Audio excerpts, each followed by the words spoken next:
রাত পেরোলেই আমার একমাত্র শাশুড়ি মার জন্মদিন। যেহেতু প্রত্যেকেই কাজে কর্মে অনেকটাই ব্যস্ত, আর কালকে সবাই মিলে একটু দুপুরে খাওয়া দাওয়া করারও প্ল্যান আছে বাইরে, তাই রাতে ভাবলাম ছোট্ট করে পায়েস আর কেক দিয়ে উদযাপন করি এই দিনটাকে। মা সব সময় বলতো জন্মদিনের ক্ষেত্রে পায়েসটাই হচ্ছে আসল জিনিস। আমি তবে খুব কম কম সময়ের জন্যই কিন্তু পায়েস বানিয়েছি। আর এখন ভাবলাম মামুনির বার্থডের জন্য কেনই বানায়। তাই অফিস থেকে ফেরার সময় কেক আর এই যে চাল, দুধ, ঘি যা যা জিনিস লাগবে কিনে নিয়ে মোটামুটি চলে এসেছি। আজকের কিন্তু পায়েসটা বানানো নিয়ে আমি বেশ এক্সাইটেড, কারণ বেশ অনেক দিন পরে আমি পায়েস বানাচ্ছি।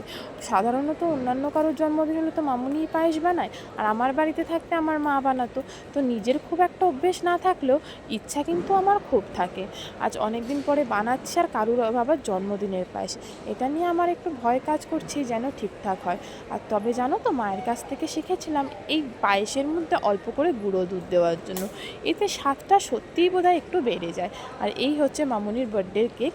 তাড়াতাড়ি করে আমরা রাতের ডিনার কমপ্লিট করতে না করতে রাত 12টা বাজতেই বসে পড়লাম। আর আমার চোখটা হয়ে রয়েছে ঘুমে একদম ছোট্ট।